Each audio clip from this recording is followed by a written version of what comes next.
UFO라는 단어를 들었을 때 가장 먼저 떠오르는 것은 대체적으로 비행 접시 형태의 이미지입니다. 그러나 최근 들어 발견되고 촬영된 UFO들은 접시와는 전혀 다른 형태를 하고 있는데요. 수십 년에 걸쳐 우리의 이동수단이 완전히 다른 모습으로 발전했듯이 외계인들 역시 그러했던 것일까요?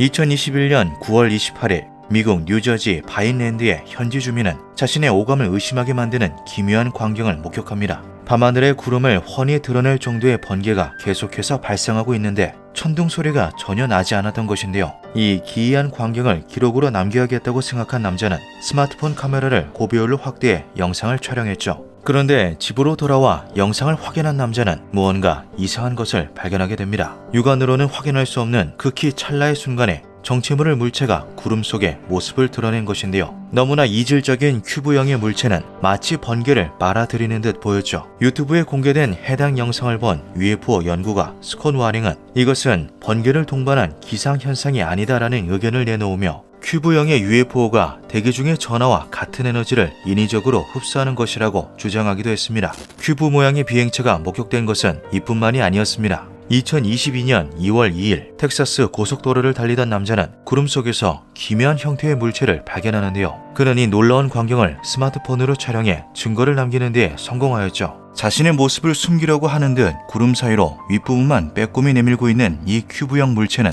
2021년 뉴저지에서 촬영된 것과 놀랍도록 흡사한 외양을 가지고 있었습니다. 세계 곳곳에서 발견되며 많은 화제를 낳고 있는 큐브형 UFO는 앞선 두 사례처럼 구름의 형체를 감추고 있는 경우가 많은데요. 구름이 상공에서 명확한 외형을 드러낸 사례 또한 존재합니다. 2020년 콜롬비아의 비바이어 소속의 민항기 파일럿은 비행 중 무엇인가를 발견하고 급하게 스마트폰을 들었습니다. 먼저 계기판을 촬영해 자신이 현재 3만 피트 상공에 있음을 기록으로 남긴 파일럿은 곧바로 유리창 밖의 물체를 포착하는데요. 이 물체를 확대하자 선명한 큐브형의 기체가 모습을 드러냈죠. 더욱 놀라운 점은 이러한 모양의 UFO가 촬영된 영상을 미 해군이 공식적으로 인정하고 공개했던 적이 있다는 것입니다. 2018년 대서양 상공에서 임무를 수행 중에 있던 FA-18F 슈퍼호넷은 35,000피트 상공에서 은색 물체와 조우했는데요. FA-18F는 2인승 복좌형이기에 양손이 자유로운 뒷좌석에 파일럿이 존재했고 덕분에 이 광경을 스마트폰으로 촬영할 수 있었죠.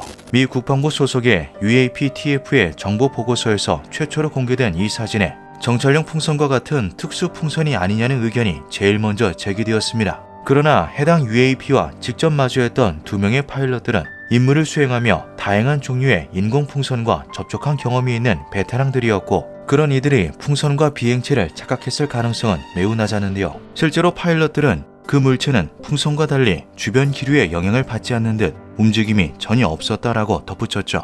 이러한 큐브형 UFO를 목격한 해군 파일럿은 한두 명이 아닙니다. 2014년 여름 버지니아주의 해안에서 사전 배치 훈련을 진행 중에 있던 항모전단의 파일럿들은 비행 중인 전투기 사이로 큐브형의 비행체가 날아드는 충격적인 경험을 했는데요. 당시 훈련에 참가 중이었던 라이언 그레이브스 중위는 이 사건을 계기로 자신과 동료들이 경험했던 UFO 사례를 적극적으로 폭로하기 시작하였죠. 올해 7월 26일 열린 UAP 청문회에 출석하여 해당 사건에 대하여 증언하기도 한 그는 8월 18일 자신의 SNS를 통해 민간 조종사의 허락을 받아 영상을 공유하겠다라는 입장을 밝혔습니다. 그리고 바로 다음날 7분 30초에 달하는 영상을 공개하였죠. 저는 A320, 321의 기장입니다. 2023년 저는 산토 도밍고에서 출발해 뉴욕 존 F 케네디 국제공항으로 향했습니다. 비행을 시작한 지 1시간쯤 지나고 뉴욕 해안 영공의 남쪽 경계에 접근했을 때 32,000피트 상공에서 80마일 정도를 비추는 지나치게 밝은 물체가 나타났다 사라졌습니다.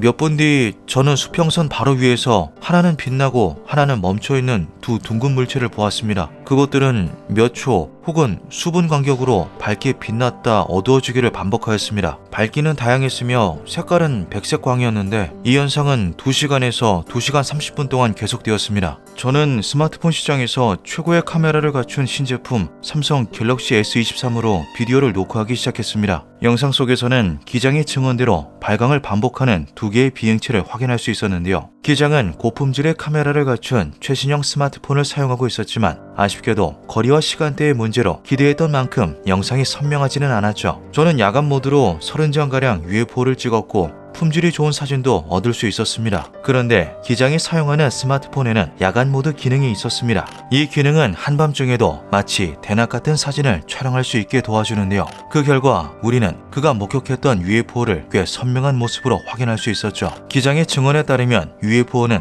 둥근 금속성의 물체였다고 합니다. 밤이었기 때문에 거리를 가늠하긴 힘들었지만 실제로는 훨씬 멀리 떨어져 있었을 것으로 추정된다고 하는데요. 이 영상의 고무적인 점은 그간 항공사로부터 불이익을 받을 수도 있다는 생각에 UFO를 목격하고도 가만히 있어야만 했던 민간 파일럿들이 서서히 목소리를 내기 시작했다는 것이죠. 앞으로 민항기 조종사들의 UFO 목격담과 자료들이 공개되는 것은 시간 문제인 듯 보입니다. 그리고 그렇게 공개된 UFO들의 외양은 아마도 비행 접시와 다른 모습을 하고 있을 것 같은데요. 전직 군인, 나사, 미 국방부, AARO 등 수많은 단체, 개인이 확인한 UFO들은 대부분 큐브나 곰과 같은 모습을 하고 있기 때문이죠. 큐브형 UFO에 대해서는 실시간으로 다양한 가설들이 쏟아지고 있습니다. 모선을 따로 두고 있는 소형의 탐사선이며 안에는 생명체가 타고 있지 않을 것이다. 외계에 AI 기술이 탑재된 기계 장치일 것이다. 점점 더 많이 목격되고 있는 것으로 보아 자가 복제 능력을 갖추고 있을 것이다 등 수많은 추측들이 이어지고 있죠. 이러한 추측과 가설은 일반인을 넘어서 학계와 정부 측에서도 진중하게 이루어지고 있습니다. 과연 큐브형 UFO의 정체는 무엇이며 어디에서 기원한 것일까요?